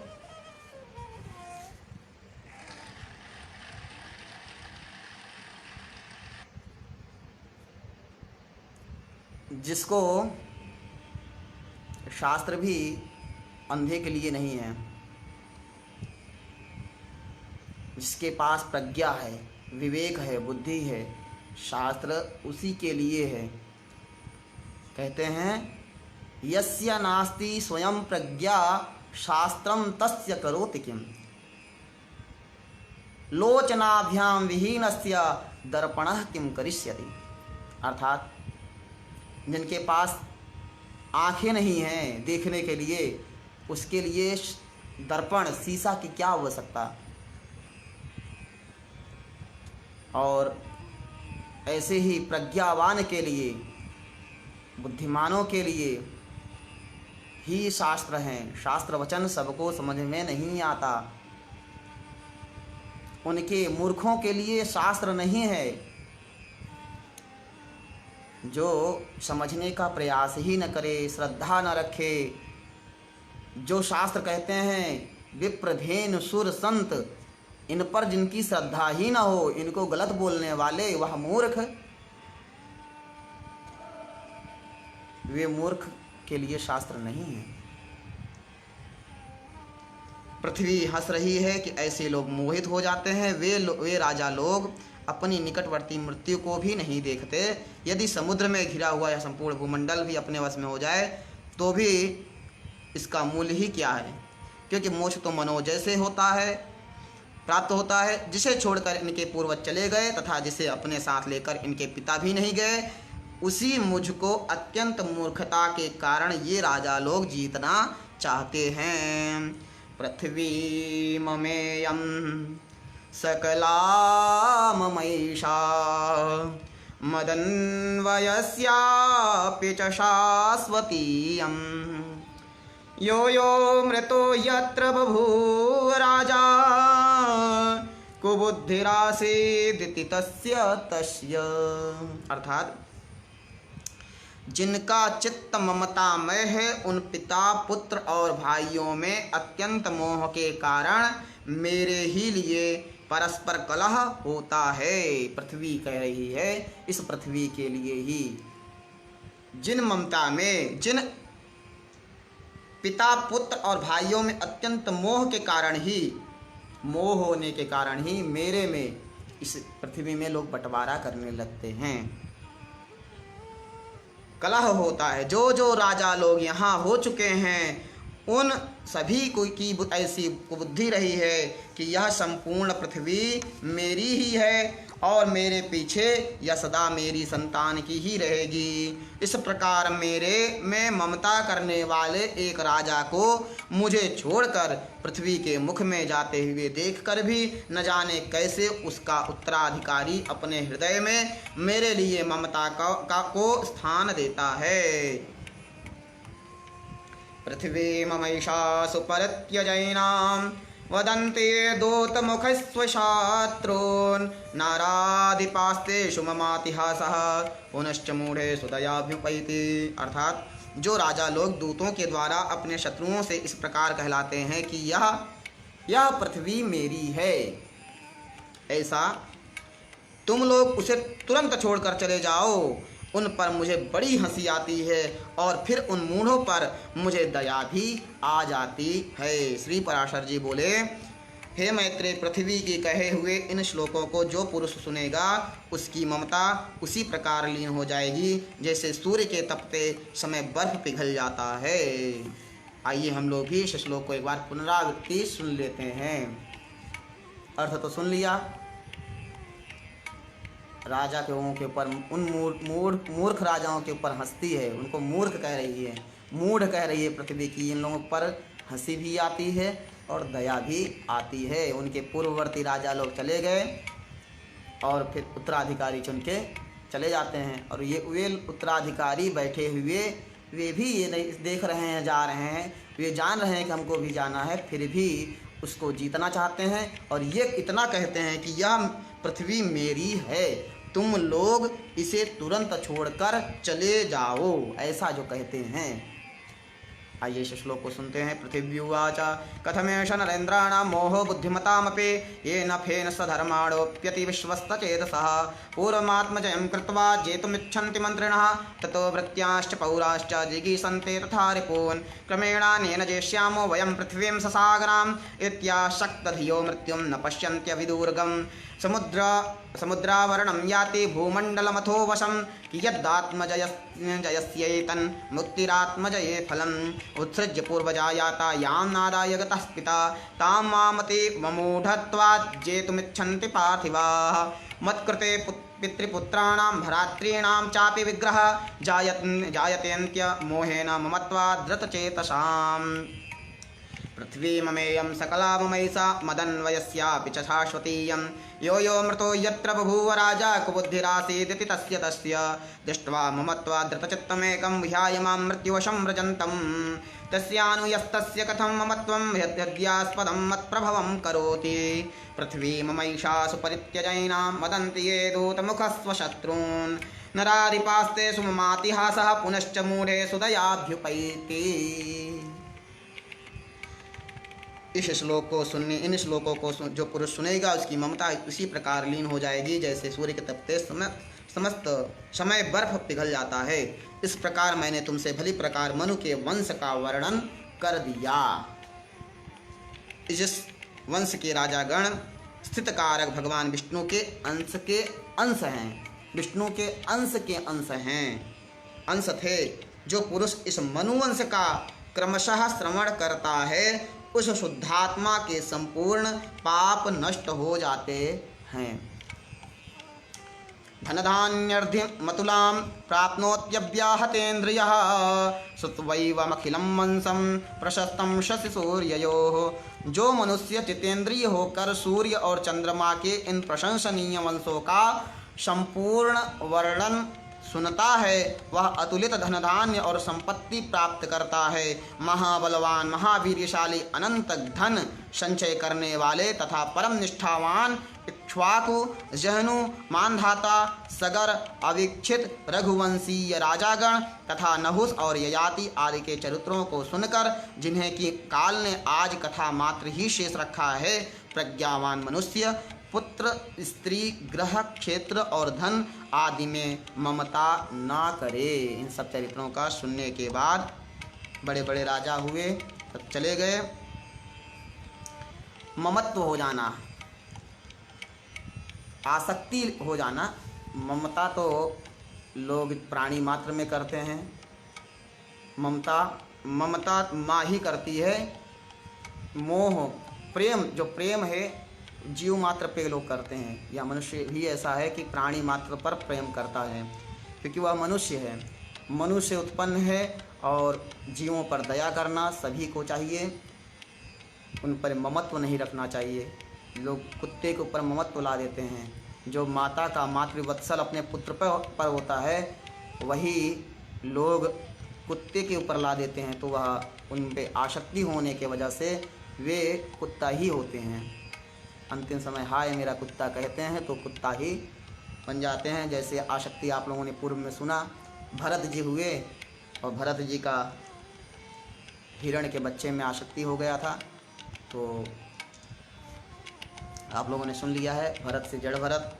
आगे हम लोग सुनते हैं, जिन पुरुष श्रेष्ठों ने ऊर्ध्वबाहु होकर अनेक वर्ष पर्यंत कठिन तपस्या की थे तथा विविध प्रकार के यज्ञों का अनुष्ठान किया था, आज उन अति बलवान और वीरशाली राजाओं की काल ने केवल कथा मात्र ही छोड़ दी है। जो पृथु अपने शत्रु समूह को जीतकर स्वच्छंद गति से समस्त लोकों में विचरता था, आज वही काल वायु की प्रेरणा से अग्नि में फेंके हुए सेमर की रुई के ढेर के समान नष्ट भ्रष्ट हो गया है। जो कार्तवीर्य अपने शत्रु मंडल का संहार कर समस्त द्वीपों को वशीभूत कर उन्हें भोगता था, वही आज कथा प्रसंग से वर्णन करते समय उल्टा संकल्प विकल्प का हेतु होता है। अर्थात उसका वर्णन करते समय यह संदेह होता है कि वास्तव में वह हुआ था या नहीं। समस्त दिशाओं को देदीप्यमान करने वाले रावण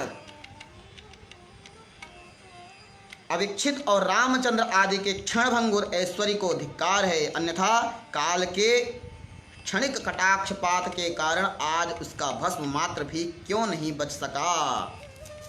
जो मानधाता संपूर्ण भूमंडल का चक्रवर्ती सम्राट था, आज उसका केवल कथा में ही पता चलता है। ऐसा कौन मंदबुद्धि होगा जो यह सुनकर अपने शरीर में भी ममता करेगा। फिर पृथ्वी आदि में ममता करने की तो बात ही क्या है। भगीरथ, सगर, ककुस्थ, रावण, रामचंद्र, लक्ष्मण और युधिष्ठिर आदि पहले हो गए हैं। यह बात सर्वथा सत्य है, किसी प्रकार भी मिथ्या नहीं है, किंतु अब वे कहाँ हैं इसका हमें पता नहीं। सत्यम न मिथ्या क्वनुते न विद्मः। हे विप्रवर, वर्तमान और भविष्यत्कालीन जिन जिन महावीरशाली राजाओं का मैंने वर्णन किया है, ये तथा अन्य लोग भी पूर्वोक्त राजाओं की भांति कथा मात्र शेष रहेंगे। एतद्विदित्वा न नरेण कार्यं मम त्वमात्मन्यपि पंडितेन तिष्ठन्तु तावत् तनयात्मजाद्याः क्षेत्रादयो ये च शरीरिणोऽन्ये। ऐसा जानकर पुत्र पुत्री और क्षेत्र आदि तथा अन्य प्राणी तो अलग रहें। बुद्धिमान मनुष्यों को अपने शरीर में भी ममता नहीं करनी चाहिए। ऐसा बताते हुए श्री पराशर जी चतुर्थ अंश के 24वें अध्याय की समाप्ति करते हैं। इस अंश की समाप्ति करते हुए इति श्री पराशर मुनि विरचिते श्री विष्णु परत्व निर्णायके श्रीमति विष्णु महापुराणे चतुर्थोंसः इति श्री विष्णु पुराणे चतुर्थे अंशे चतुर्विंशोऽध्यायः। श्री नारायणार्पणमस्तु। बोलिए नारायण भगवान की जय, श्री विष्णु भगवान की जय। आज चतुर्थ अंश की समाप्ति के उपरांत आइए हम सब लोग भगवान नाम संकीर्तन करते हुए आज की कथा यहीं पर विराम करते हैं। हम लोग अंत में इतना जानना है, भगवान का नाम राम राम रटते रहो, जब लगी घट में प्राण, कबहू तो दीनानाथ के भनक पड़ेंगे कान। राम राम कहते रहना है जब तक अंत आ जाएगा। यही कहते हुए आइए हम सब लोग भगवान नाम संकीर्तन करते हैं। हरे राम राम राम हरे हरे, हरे कृष्ण कृष्ण कृष्ण हरे हरे, हरे राम राम राम हरे हरे, हरे कृष्ण कृष्ण कृष्ण हरे हरे, हरे राम राम राम हरे हरे, हरे कृष्ण कृष्ण कृष्ण हरे हरे। बोलिए कृष्ण कन्हैया लाल की जय। प्रारंभ में हम सभी लोगों ने मंगलाचरण सुन करके सीधे कथा में प्रवेश किया। मंगलाचरण 3 प्रकार का होता है, पहले और मध्य में और अंतिम में भी मंगलाचरण होता है। तो उन भगवान को हम सभी लोग प्रणाम करते हैं, जिनकी कृपा से मूकं करोति वाचालं पंगुं लंघयते गिरिं यत्कृपातमहं वंदे परमानंद माधवम। जिनकी कृपा से गूंगे बोलने लगते हैं और लंगड़े पहाड़ों को चढ़कर पार कर लेते हैं, उन परमानंद माधव को हम सब लोग वंदन करते हैं, उनको प्रणाम करते हैं। भगवान का नाम माधव का भी जपते हैं। भगवान का माधव का नाम क्यों पड़ा? माता यशोदा अपने पुत्र लाल कृष्ण को कहती हैं, माँ धाओ मत दौड़ो मत भागो। जब आगे आएगा वर्णन हम लोग सुनेंगे। भगवान को कहती हैं माधव और भगवान का एक नाम गोविंद है। गोविंद, चाहे गोविंद कहिए, चाहे माधव कहिए, चाहे कृष्ण कहिए, सबका अर्थ, सबका नाम भगवान का कल्याण के लिए ही है। और ऐसे वैसे लोगों ने नाम नहीं दिया। गोविंद का मतलब है, गो मतलब होता है, गो का दो अर्थ है। एक तो गो का मतलब होता है इंद्रियां, और दूसरा गो का मतलब गाय, गावह। गो शब्द गावह, जो गाय है, गायों के जो स्वामी हैं वो गोविंद। और इस इंद्र, हमारे इंद्र जो हैं 10 इंद्रिय, उस इंद्रियों, पंच ज्ञानेंद्रिय, पंच कर्मेंद्रिय, उनके जो स्वामी हैं वो गोविंद हैं। और गायों के स्वामी कहने पे, गोविंद कहने पे साक्षात इंद्र ने उनको नाम दिया, क्योंकि वर्षा के देवताओं के राजा इंद्र हैं और इंद्र की कृपा से वर्षा होती है। तो गोवर्धनधारी वही गोविंद रक्षा करते हैं, गायों की रक्षा करते हैं और सभी प्राणियों के रक्षा करते हैं। इसलिए भगवान इंद्र ने उनका एक नाम गोविंद रखा है और उनकी माता ने एक नाम माधव रख दिया है। आइए उन्हीं गोविंद और माधव का नाम लेते हैं। इन्हीं नामों लेते हुए आज की वाणी पर यहीं पर विराम करेंगे। कल हम सभी लोग पंचम अंश में प्रवेश करेंगे। पंचम वंश में भगवान का प्रादुर्भाव होगा, भगवान की लीलाओं का वर्णन है। जिस तरह श्रीमद् भागवत में दशम स्कंध भगवान का हृदय है, प्राण है, जिसमें भगवान के गुणगान हैं, इसी तरह श्री विष्णु पुराण में 6 अंश हैं। 6 अंशों में 5वां अंश भगवान का हृदय, भगवान की लीलाओं का वर्णन है।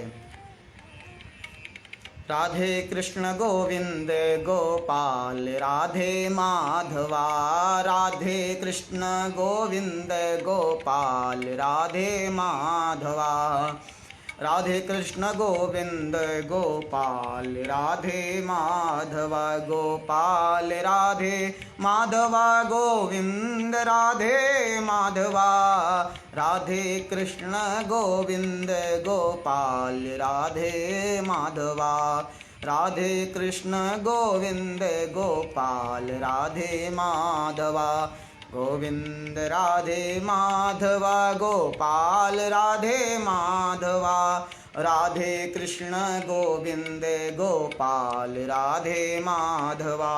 बोले राधे कृष्ण भगवान की जय, कृष्ण कन्हैया लाल की जय, सियावर रामचंद्र भगवान की जय, चंद्रमौलेश्वर भगवान की जय, शारदा मैया की जय, राजराजेश्वरी त्रिपुर सुंदरी मात की जय। धर्म की जय हो, अधर्म का नाश हो, प्राणियों में सद्भावना हो, विश्व का कल्याण हो, गौ माता की जय हो, गौ हत्या बंद हो, सत्य सनातन धर्म की जय हो, जगद्गुरु शंकराचार्य जी महाराज की जय हो, सद्गुरुदेव भगवान की जय हो। नमः पार्वती पतये, हर हर हर महादेव। आज के आनंद की जय हो। आज के लाइव स्थिति में लाइव सुन रहे हैं हमारे आचार्य बालकृष्ण द्विवेदी भाई, बालकृष्ण भाई, हर हर महादेव, जय श्री राम। आचार्य बालकृष्ण जी ने कमेंट किया है जय श्री राम, जय जय श्री सीताराम आचार्य जी। और उत्तम शर्मा जी सुन रहे हैं जय श्री राम उत्तम भाई, जय श्री कृष्ण। सोनू मिश्रा जी सुन रहे हैं राधे राधे सोनू भाई, जय श्री राम जय श्री कृष्ण। बसंत बिलथारे जी सुन रहे हैं, बसंत जी जय श्री कृष्ण, हर हर महादेव, जय श्री राम। लाल मोहन शास्त्री जी सुन रहे हैं, शास्त्री जी हर हर महादेव, जय श्री कृष्ण। माता साध्वी पूर्णांबा जी सुन रही हैं, माता जी को प्रणाम, जय गंगे माता जी। माता जी ने लिखा है बहुत सुंदर, साधु साध्वी माताओं का उपस्थिति ही भागवत कथा चलते रहे और उसमें साधु संत पधार जाएं तो वह कथा और निर्मल हो जाता है, मेरा ऐसा मानना है। इस उपस्थिति में माता जी का आना हमारे लिए परम सौभाग्य की बात है। हमें सुन रही माता जी को बारंबार प्रणाम। रीना देव जी सुन रही हैं, जय गंगे, हर हर महादेव। राजेंद्र सिंह लोधी जी सुन रहे हैं, जय श्री राम। पंडित शैलेंद्र पंड्या जी सुन रहे हैं जी, जय महाकाल। उज्जैन से हैं पंडित जी, हर हर महादेव जी। और श्री अस्त्रो मनोज पुरोहित जी सुन रहे हैं, ज्योतिषी मनोज पुरोहित जी, हर हर महादेव, जय श्री कृष्णा, राधे राधे। बूलक राम साहू जी सुन रहे हैं, जय श्री राम, हर हर महादेव, राधे राधे। बूलक राम जी, बूलक राम जी ने प्रणाम किया है, जय हो।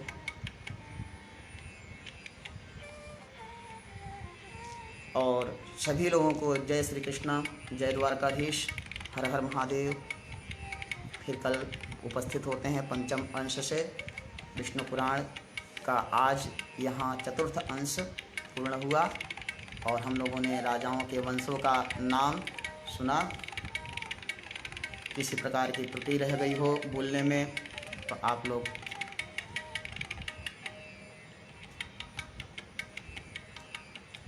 सार को ले लीजिएगा, बाकी जो है उसे सुन लीजिए, क्योंकि कानों का काम है कथा सुनना, और कथा सुनने से हमारे कर्ण पवित्र होते हैं। तो सुन रहे हैं, जो भी लोग सुन रहे हैं उन सभी को बहुत बहुत धन्यवाद। सभी लोगों को जय श्री कृष्ण, जय द्वारकाधीश। आज के लाइव यहीं पर बंद करते हैं, फिर मिलेंगे। नमः सर्वेभ्यः, सर्वेभ्यो नमो नमः। धन्यवाद। आप सभी का दिन शुभ हो।